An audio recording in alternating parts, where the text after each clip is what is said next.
하나님 아버지, 주님의 사랑에 감사드립니다. 또 이 시간 주님 사모하여 주님 앞에 나왔사오니 풍성한 은혜로 축복으로 함께하여 주시옵소서. 저들에게 더 굳센 믿음, 성령으로 하나님께서 또 행하신 놀라운 일들을 기대하며 소망하며 또 약속의 생명 붙잡고 달려가는 저희들 되게 하여 주시옵소서. 주님, 오늘 예배 가운데 하나님 친히 임재하여 주시고 하나님의 은혜와 위로와 생명으로 역사하여 주시옵소서. 또 하나님 주님 앞에 나올 때 빈손으로 나오지 않고 또 사랑하여 또 감사하여 드린 귀한 물질이 있습니다. 하늘의 신령한 은혜와 땅의 기름진 것을 늘 충만케 하시고 하나님을 사랑하게 하시고 또 하나님을 기쁘시게 하며 또 하늘의 보화를 쌓는 데 성공케 하시고 늘 예수 안에 또 복음 안에 늘 승리하는 삶을 사는 저희들 되게 하여 주시옵소서. 하나님, 이 시간 하나님 앞에 있습니다. 우리의 마음과 길을 열어주시고 또 하나님 이 시간 거룩한 결단을 있게 하시고 또 하나님 우리의 삶을 통해서 또 약속의 생명 붙잡고 승리하며 나아갈 수 있도록 역사하여 주시옵소서. 예수님의 이름으로 기도드립니다. 아멘. 우리 서로 인사하시겠습니다. 사랑합니다. 축복합니다. 여러분, 사도 바울이 어떤 사람이었습니까? 한때는 예수님을 대적하고 교회를 흩어놓고 교회를 무너뜨리는데 앞장섰던 사람이었습니다. 그리고 공문을 받아서 이 다메섹으로 가는 길에 예수님을 믿는 사람들을 붙잡고 죽이러 가던 사람이었습니다. 이 가는 도중에 강한 빛 가운데 오신 부활하신 예수님을 만나게 됩니다. 말에서 들으죠. 얼마나 빛이 강했던지 이 3일 동안 앞을 보지 못하고 놀라운 경험을 하게 됩니다. 또 아나니아의 기도를 통해서 눈에서 비늘 같은 것이 벗겨지고 예수가 구세주심을 알게 되고 또 새로운 인생이 시작되는 것을 보게 됩니다. 예수님을 믿는 성도, 대적하고 죽이는 인생이 또 예수님을 뜨겁게 사랑하고 이 마지막에는 이 예수를 위해 또 하나님의 나라 또 복음을 위해서 끝까지 순교하고 위대한 하나님의 사람 예수의 증인된 이 사도 바울, 우리가 전에는 죄짓고 방탕하고 죄악 속에 살았지만 이제 생명의 예수를 만나고 또 하나님의 나라 그 표대를 향해서 달려가는 사람이라면 이제는 하나님이 기뻐하는 삶을 살아가야 합니다. 지금까지는 내가 나를 위해서 또 나만을 위해서 살아왔던 인생이 이제는 남을 위해서 또 하나님의 나라와 또 교회와 또 영혼을 위해서 또 하나님의 영광을 드러내는 우리의 삶을 살아가야 합니다. 예수님을 믿고 난 이후 이 사도 바울은 성령 충만을 받고 복음의 증인이 되었습니다. 주님의 증인으로 전도자로 선교사로 온 아시아와 로마 열방을 다니면서 이 신약성경 13권을 기록하고 이 가는 곳마다 하나님의 나라를 선포하고 이 교회를 세운 사도 바울, 이 사도 바울이 기록한 13권의 책을 쭉 보게 되면 이 핵심 하나를 발견하게 됩니다. 그것은 주 안에서입니다. 이 성경에서 그리스도 안에서 이 주 안에서가 이 100회가 넘게 기록이 되었습니다. 무슨 말을 하는 것입니까? 우리가 예수 안에 있으면, 우리가 그리스도 안에 있으면 내가 이기고 승리할 수 있다는 겁니다. 우리가 늘 예수 안에 또 생명의 예수 그리스도 안에 늘 그 안은 우리 모두가 될 수 있기를 주님의 이름으로 축복합니다. 이 사도 바울이 감옥에서 이 박혀 있는 교회 성도들에게 보낸 책이 4권이 있습니다. 이 옥중 서신이라 이야기하는데 어떤 게 있습니까? 이 에베소서, 이 빌립보서, 그리고 골로새서, 이 빌레몬서, 이 4권이 옥중 서신이라 이야기합니다. 오늘 빌립보서를 보면은 이 빌립보 교회는 이 전반적으로 바울에게 칭찬을 받던 그런 교회였습니다. 바울이 잘했다, 사모한다 이런 표현이 자주 등장을 합니다. 그러나 이 대사도 바울이 세운 교회에도 이기심과 교만이 빌립보 교회에 존재했습니다. 분쟁이 있었던 그런 교회였습니다. 교회 공동체가 분열될 위기를 겪은 이 교회, 이런 상황에서 바울이 빌립보 교회를 향해서 지금 편지를 쓰고 말씀하는 겁니다. 우리가 1절을 우리가 다 함께 읽겠습니다. 1절입니다. 시작. 나의 기쁨과 멸관인 사랑하는 자들아, 이와 같이 주 안에 서라. 이 보면은 그러므로로 시작하고 있습니다. 이것은 이 앞에 있던 내용을 정리하고 이 마무리하는 접속사입니다. 이 빌립보서 3장의 내용이 무엇입니까? 우리는 천국 시민이요, 우리들은 그리스도의 재림과 후에 있을 부활을 소망하는 자들이다. 우리가 천국 시민이요, 그리스도의 재림과 부활을 소망하기 때문에 그러므로 너희는 주 안에서 서 있으라 말씀하고 있는 겁니다. 너희는 주 안에서 서라. 흔들리지 말고 주님의 기쁨이 되어 살아가라는 겁니다. 우리의 사람은 이 재성을 가지고 있는 이 연약한 존재입니다. 내가 주님 안에 서 있지 않으면 제 유혹에 쉽게 흔들리고 넘어지게 됩니다. 우리는 사람의 말 한마디에 쉽게 상처를 받고 넘어질 때가 많습니다. 화를 잘 내는 사람이 다시는 화를 내지 않겠다, 이 결단을 하지만 자신도 모르게 화를 내고 있는 자신을 보게 될 때가 있습니다. 인간의 힘으로 노력으로 죄를 이길 수 없습니다. 인간의 힘으로 나의 감정을 다스릴 수 없습니다. 우리가 주님 안에 거할 때, 우리가 예수님 안에 있을 때, 주님 안에 굳건히 서 있을 때 우리가 주님의 은혜로 다 이길 수 있습니다. 그럼 우리는 늘 주님 안에 서 있는 우리 모두가 될 수 있기를 주님의 이름으로 축복합니다. 주 안에 서라. 여기 서라는 이 단어는 두 가지 의미를 가지고 있습니다. 견고하게 선다는 뜻을 가지고 있습니다. 이 당시 견고하게 서기 위해서는 기초를 잘 놓아야 합니다. 무너지지 않은 견고한 반석, 예수 그리스도입니다. 내가 견고한 반석 예수 안에 거하지 않으면 내가 흔들리고 무너질 수 있다는 겁니다. 비가 오고 창수가 나면 다 떠내려가게 됩니다.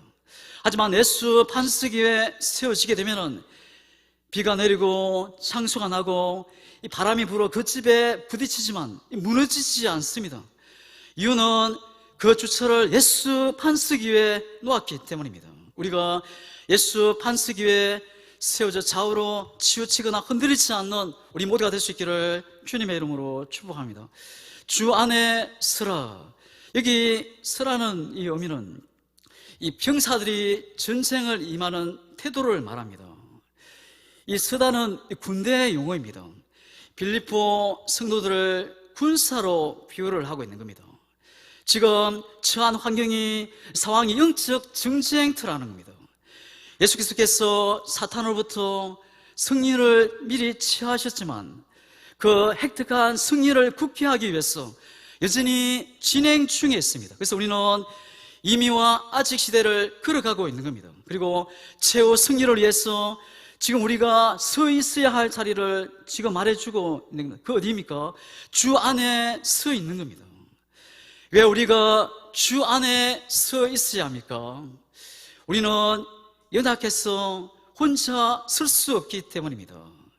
세상에 그것을 너무나도 잘 알고 있습니다. 그래서 세상이 말하는 겁니다. 돈 안에 서 있으라.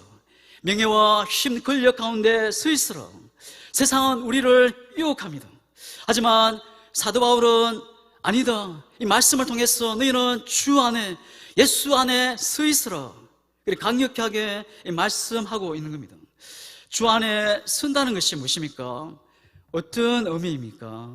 그래서 사도 바울은 이와 같이 주 안에 서라 말씀하고 있습니다. 사도 바울은 빌립보 교회 성도들 향해서 이 무엇이라 부르고 있습니까? 1절에 사모하는 형제들. 지금 빌립보 교회 성도들을 동일한 하나님의 가족으로 보고 있습니다. 바울 자신과 동등한 지위를 놓고 이야기를 하고 있는 겁니다. 이 사도 바울은 이 빌립보를 세운 자입니다. 이 빌립보 교회는 지금 결함이 많은 교회입니다. 분쟁이 있고 미성숙한 그런 모습이 보여지는 교회. 그러나 나의 사랑하는 자들, 사랑하는 형제, 나의 기쁨이요 나의 면류관이 사랑하는 자들아. 여기서 말하는 면류관이 무엇입니까? 이 경기장에서 우승한 선수에게 주는 이 면류관, 화관을 이야기합니다. 이 면류관은 바울의 명예를 말하는 겁니다. 지금부터 내 말은 너희를 비난하고 책망하는 목적이 아니라 내가 너희를 사랑하기에 애증의 마음으로 근면하고 있다, 그렇게 말하는 겁니다. 그렇다면 주 안에서 선하는 것이 도대체 무엇입니까? 말씀과 성령 안에 서 있으라는 겁니다. 주 안에 서라. 여기서 주가 누구입니까? 이 예수님을 이야기합니다. 예수님은 말씀이 육신이 되어 오신 하나님이십니다. 그래서 예수님 안에 선다는 것은 바로 말씀 안에 선다는 것을 이야기합니다. 예수님께서 그의 생전에 제자들에게 자신을 포도나무에 비유하시며 자기가 나무에 붙어 있지 아니하면 과실을 맺을 수 없는 것 같이 예수님께 붙어 있으리라 말씀합니다. 요한복음 14장 15장 5절입니다. 내가 저 안에 있으면 이 사람은 과실을 많이 맺나니 나를 떠나서는 너희가 아무것도 할 수 없느니라. 이 예수님 안에 있다는 말은 예수님의 말씀과 성령 안에 있다는 것을 이야기합니다. 예수님의 말씀이 그의 인생의 뼈대를 형성하고 성령께서 그의 삶을 인도한다는 말입니다. 그래서 사도 바울이 9절에서 너희는 내게 배우고 받고 듣고 본바를 행하라. 성경은 반드시 바른 신학의 토대 위에서 말씀을 구해야 합니다. 바른 성경 지식 위에 인생을 구축해야 어떤 풍랑에도 흔들리지 않고 승리하며 나아갈 수 있습니다. 그래서 우리는 우리의 삶에 비바람이 불고 흔들릴 때 생명의 말씀을 붙잡고 성령 충만함으로 나아가는 겁니다. 삶이 힘들고 흔들리고 피곤할 때 우리를 힘있게 하고 우리를 일으키는 능력이 성령이요 말씀인 줄 믿습니다. 이 에스겔 골짜기에 많은 뼈들에게 주의 말씀이 성령님이 임하죠. 소망이 없던 뼈들이 움직이고 살아이 붙고 힘줄이 생겨서 하나님의 나라의 큰 군대가 되었습니다. 그래서 우리는 우리의 가슴 속에 항상 나를 붙잡아주고 나를 인도하고 나를 일으키는 나의 힘과 소망을 주는 그 말씀이 늘 있어야 합니다. 그것이 바로 주 안에 서는 것이기 때문입니다. 여러분에게 생명의 말씀, 여러분의 마음의 성령으로 늘 깨어있는 저와 여러분이 될 수 있기를 주님의 이름으로 축복합니다. 주 안에 선다는 것이 무엇입니까? 이스라엘, 내가 요디아를 권하고 순두개를 권하노니 주 안에서 같은 마음을 품으라. 주 안에서 선다는 것, 이 같은 마음을 품는 것입니다. 왜 바울은 이 같은 마음을 품으라 권면을 했던 이유가 무엇입니까? 지금 빌립보 교회 성도들이 서로 다른 마음을 품고 있기 때문입니다. 지금 다른 마음으로 하나가 되지 못하고 지금 한 마음 한 뜻이 되지 못하고 있다는 겁니다. 근데 바울이 너무 한다는 생각은, 왜냐하면 이 당사자의 실명이 지금 기록해 놓고 있습니다. 요디아와 순두개, 이들이 잘못된 당사자기보다는 이 빌립보 교회의 지도자, 리더자였던 것을 보게 됩니다. 대표자 이름의 의미로 올려진 겁니다. 이 빌립보 교회는 바울이 전도했던 이 자주색 옷감 장사인 루디아에 의해서 세워진 그런 교회입니다. 정확하게 유디오와 순두개는 어떤 사람이었는지, 무엇을 숨기며 감당했는지 우리는 알 수 없습니다. 그들 사이에 어떤 불화가 있었고 빌립보 교회에 왜 분쟁이 일어났는지 우리는 알 수 없지만, 지금 이 공동체 화합을 깰 만큼 엄청난 이 악영향을 끼치고 있었다는 겁니다. 빌립보서 2장에서 이에 대한 내용을 하나 되지 못하는 것에 대해서 계속 언급하고 있습니다. 이에 대한 해결책을 쭉 기록하고 있습니다. 그 내용이 무엇입니까? 너희 안에 이 마음을 품으라. 그 그리스도 예수의 마음이니. 예수 그리스도의 마음이 어떤 마음입니까? 겸손과 낮아짐입니다. 예수님은 근본 하나님의 본체시지만 우리의 구원을 위해, 우리의 영생, 우리의 죄와 사망과 모든 죄악의 회복을 위해 종의 형체를 가지셨다는 겁니다. 우리가 예수님을 본받아 우리는 서로 겸손하고 낮아져서 서로를 섬기며 도우며 나가야 합니다. 왜냐하면 성도 한 분 한 분 모두가 생명의 책에 기록된 모두가 거룩한 성도요, 모두가 하늘 가족이기 때문입니다. 성도들이 같은 마음을 품고 하나가 되어 나아갈 때 지금 모든 영적 전쟁에서 반드시 승리하고 주 안에서 굳게 서게 될 줄 믿습니다. 그래서 우리는 하나님의 말씀 성령 안에 서게 되고 또 한 마음 한 뜻으로 또 한 마음을 품고 믿음으로 달려가는 우리 모두가 될 수 있기를 주님의 이름으로 축복합니다. 주 안에 선다는 것이 도대체 무엇입니까? 항상 기뻐하는 겁니다. 4절에 주 안에서 항상 기뻐하라. 내가 다시 말하노니 기뻐하라. 이 빌립보서에서 이 기뻐하라가 계속 반복되는 것을 쭉 보게 됩니다. 그래서 빌립보서의 별명이 하나가 있습니다. 이 기쁨의 서신, 이 기쁨의 편지라 부르고 있습니다. 특별히 언제 기뻐하라 말씀합니까? 항상 기뻐하라 말합니다. 바울이 감옥 안에서 쓴 편지, 이 옥중 서신입니다. 바울은 지금 감옥에 갇혀 있습니다. 기뻐할 수 없는 그런 환경, 그런 상황입니다. 그런데 바울은 지금 강력하게 외치고 있습니다. 기뻐하라. 그것도 항상 기뻐하라. 어떻게 그렇게 말할 수 있었습니까? 자신이 그 기쁨의 본이 되어 있었기 때문입니다. 어떻게 그렇게 가능했습니까? 하나님의 일하심을, 하나님의 역사하심을 바라보고 그 역사하심을 믿었기 때문입니다. 바울이 감옥에 갇혀 있어 역사가 없었습니까? 아니죠. 도리어 많은 사람들이 복음에 증거되는, 복음에 증인되는 역사가 일어났습니다. 아무리 어려운 상황, 또 환경 상황이라도 하나님의 역사는 반드시 일하고 있다는 것을, 또 하나님의 역사는 지금 일어하고 있다는 것을 늘 잊지 않기를 주님의 이름으로 축복합니다. 빌립보 교회에 기뻐할 수 없는 상황이었습니다. 그러나 바울은 근면합니다. 기뻐하라. 모든 것을 협력하여 세우신 그 하나님을 바라보고 주 안에서 기뻐하라. 이것이 주님 안에 서는 방법이기 때문에 우리는 항상 기뻐하며 나가는 우리 모두가 될 수 있기를 주님의 이름으로 축복합니다. 이 5절입니다. 내 관용을 모든 사람에게 알게 하라. 주께서 가까우시니라. 여기서 이 관용은 권리가 있지만 다른 사람을 위해서 권리를 포기하는 것을 말합니다. 가장 큰 관용을 베푼 분이 누굽니까? 바로 예수 그리스도이십니다. 예수님은 죽지 않으실 권리가 있었습니다. 죄가 없으시기 때문에 십자가에 못 박힐 이유가 전혀 없었습니다. 그러나 예수님은 십자가에 우리를 구원하고 나를 생명을 살리기 위해서 못 박아 죽으셨습니다. 죄인들이 구원 얻을 수 있는 그 길을 여시기 위해서 자신의 모든 권리를 포기하신 겁니다. 이를 통해서 관용의 모범이 되어 주신 겁니다.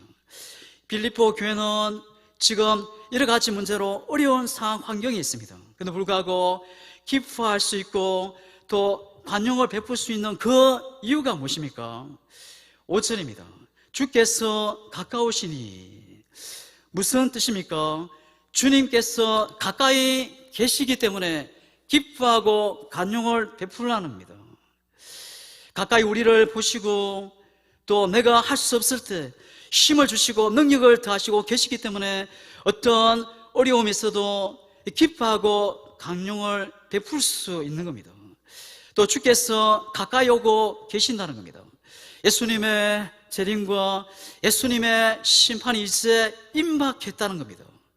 예수님이 명하셨던 그 사명, 제자로서 주님의 뜻을 따라 주님처럼 행하고 이제는 그날을 바라보고 기뻐하고 관용을 베풀어야 합니다. 그래서 주께서 가까이 오시고 재림 심판의 날 착하고 충성된 종아 칭찬하시며 또 눈물을 닦아주시고 면류관을 씌워주실 겁니다. 그래서 우리는 어떤 상황 환경에도 또 하나님 약속 붙들고 또 주님의 재림의 때 또 주님의 때를 바라보며 또 기뻐하며 또 서로 용서하며 관용을 베푸며 달려가는 우리 모두가 될 수 있기를 주님의 이름으로 축복합니다. 우리가 6절을 우리가 다 함께 읽겠습니다. 6절입니다. 시작. 아무것도 염려하지 말고 오직 모든 일에 기도와 간구로 내 구할 것을 감사함으로 하나님께 아뢰라. 아멘. 무엇입니까? 기도하라는 겁니다. 기도의 태도가 중요합니다. 아무것도 염려하지 말고, 직역하면은 염려, 걱정하는 것을 중단하라는 겁니다. 사람들이 왜 걱정을 합니까? 하나님을 의심하기 때문입니다. 자신이 통제할 수 없기 때문입니다. 앞으로 무슨 일이 일어날지 모르고 또 일어난 일을 내가 통제할 수 없기 때문입니다. 신학의 근간이 되고 또 믿음의 아버지가 된 이 사도 바울, 지금 감옥에 갇혀 있습니다. 이 교인들은 외부로부터 박해의 위협이 있고 또 교회에 많은 그 위기가 있는 그런 상황이었습니다. 교회 공동체가 리더에 의해서 교회 분열 위기에 있는 상황이었습니다. 그래도 불구하고 이 사도 바울은 말하는 겁니다. 걱정을, 염려를 중단하라. 염려하지 말라. 결코 이 바울이 빌립보 교회가 겪고 있는 그 어려움이 가볍기 때문에 걱정, 염려를 중단하라 이렇게 말한 것이 아닙니다. 지금 상황이, 환경이 정말 어렵고 힘든 상황입니다. 그러나 우리는 문제보다 크신 그 하나님을 바라보고 또 해결자 되신 그 하나님을 의지하고 신뢰하고 나아가라는 겁니다.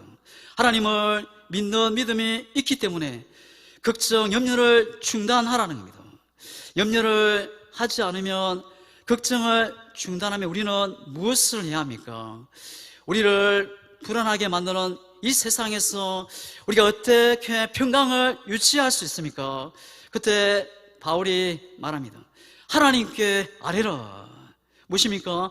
기도하라는 겁니다. 하나님을 향해 두드리고 구하고 찾으라. 기도하라는 겁니다. 어떠한 마음으로 해야 합니까? 감사함으로 하나님께 구하고 찾고 하나님 앞에 기도하라는 겁니다.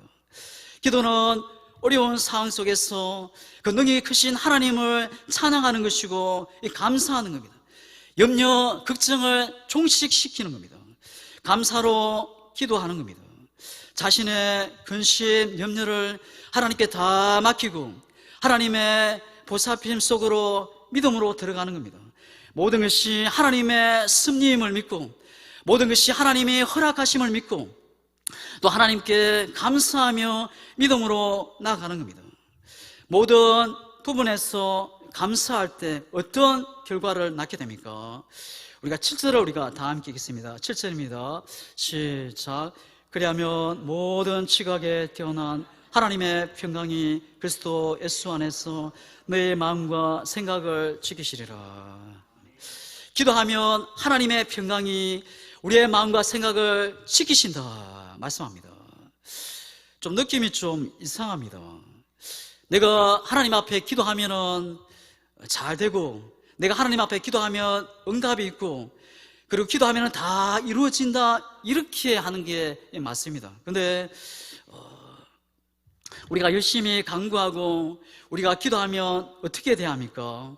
기도대로 다 응답하시겠다 그렇게 하는 것이 좋아 보입니다. 그런데 그렇게 하지 않으시고 너희 마음과 생각을 지키시리라 이 말씀으로 끝을 맺습니다. 여기서 이 주어지는 평강, 하나님께 감사하고 하나님을 신뢰하는 모든 성도들에게 주시는 하나님의 평강을 이야기합니다. 하나님은 인간의 이해를 훨씬 뛰어넘습니다. 인간의 모든 지혜를 훨씬 뛰어넘습니다. 사람의 계획보다 훨씬 더 좋은 결과를 하나님께서 허락해 주시는 분입니다. 이것을 우리가 믿기 때문에 우리는 그 평강을 누리게 되는 겁니다. 하나님이 어떤 분이신지 우리가 명확하게 알고 믿기 때문에 평강을 누리게 되는 겁니다. 우리가 믿고 우리가 찬양하고 예배하는 그 하나님은 어떤 분입니까? 우리에게 무엇이 필요한지를 정확하게 아시는 이 전지하신 하나님이십니다. 우리에게 필요한 것을 채워주실 수 있는 전능하신 하나님이십니다. 하나님은 우리에게 필요를 공급하시고 채워주시는 분이시지만 또 주시지 않을 수도 있습니다. 나의 생각, 내 판단, 내 계획이 있지만 그보다 하나님께서 주신 것이 가장 좋은 것임을 확신하고 믿기 때문입니다. 나의 간구가, 믿음의 근구가, 믿음의 기도가 이루어지지 않더라도 우리는 마음에 평안이 있습니다. 그 이유가 어디 있습니까? 왜냐하면 내가 구한 것보다 하나님이 주신 것이 훨씬 가장 좋은 것이기 때문입니다. 기도의 결과로 상황의 환경이 전혀 변한 것이 없고 어떤 상황이 환경이 그런 변한 것이 없을지라도 나는 괜찮습니다. 왜냐하면 지금 내가 경험하고 겪어야 할 내가 연단이고 훈련임을 믿기 때문입니다. 진정한 기도는 내가 원하는 것을 달라고 떼쓰는 것이 아니라 하나님의 마음을 알고 진짜 하나님의 마음을 알게 해달라는 것이 기도입니다. 그래서 예수 안에서 내 마음과 생각을 지키라. 여기서 지킨다는 표현도 군대 용어입니다. 수비대가 보초를 쓸 때 이 표현을 할 때 사용되는 단어입니다. 이 염려는 우리의 마음 속에서 시작되고 생각을 통해서 점점 자라게 됩니다. 그래서 염려가 점점 성장하게 됩니다. 그러나 진정한 기도를 통해서 우리가 염려가 걱정이 시작되고 자라나고 또 성장하는 것을 마침 이 군대 수비대가 지키듯이 하나님께서 친히 지키시고 우리의 모든 염려 걱정을 근본적으로 다 막아주신다는 것입니다. 주님은 바울을 통해서 우리에게 이와 같이 주 안에서 서라 말씀하십니다. 그러면 어떻게 설 수 있습니까? 말씀과 성령 안에서 서는 겁니다. 예수님 안에 선다는 것은 바로 이 말씀 안에 성령 안에 거한다는 것을 이야기합니다. 포도나무에 늘 붙어 있어서 과실을 많이 맺을 수 있는 길이 이 예수님 안에 성령 안에 함께 거하는 것입니다. 또 같은 마음을 품는 겁니다. 같은 마음을 품는 것 솔직히 불가능한 일입니다. 그러나 예수님 안에서 성령 안에서는 할 수 있습니다. 성도님들 가운데서 마음에 들지 않는 분도 있을 수 있습니다. 그러나 기억해야 합니다. 우리는 예수님의 마음을 품은 사람들이요, 우리는 하나님의 나라를 품고 있는 사람들입니다. 그래서 우리는 하나님의 거룩한 교회를 함께 세워가는 또 공동의 목표를 가지고 달려가고 있는 동력자들입니다. 영원한 하나님의 나라와 그 함께 입성해야 할 하늘의 그 꿈, 소망을 품고 살아가는 사람들, 우리가 비본질적인 것에 차이는 있을 수 있습니다. 그러나 이 본질적인 것의 동일함을 기억하고 같은 마음, 같은 목표, 같은 꿈, 그 비전, 같은 믿음으로 달려가는 우리 모두가 될 수 있기를 주님의 이름으로 축복합니다. 그리고 우리는 항상 기뻐하며 나아가는 겁니다. 주어진 환경, 상황 때문에 도저히 기뻐할 수 있습니까? 기뻐할 수 없습니다. 그럼에도 불구하고 모든 환경, 상황에서 또 역사하시고 또 일하실 그 하나님을 기대하고 그 환경을 허락하신 그 하나님을 바라보고 또 하나님을 향해 또 믿음으로 달려가는 우리 모두가 될 수 있기를 주님의 이름으로 축복합니다. 또 관용을 베푸며 나가는 겁니다. 세상은 내 권리를 챙겨라, 내 권리를 지켜라, 우리를 유혹하고 있습니다. 하지만 우리가 받은 그 사랑, 그 용서, 그 긍휼, 이 광영이 너무나도 크고 넘치기 때문에 우리는 관용을 베푸고 또 기뻐하며 감사하며 믿음으로 나아가야 합니다. 또 감사하는 마음으로 기도하는 겁니다. 염려하는 것이 있습니까?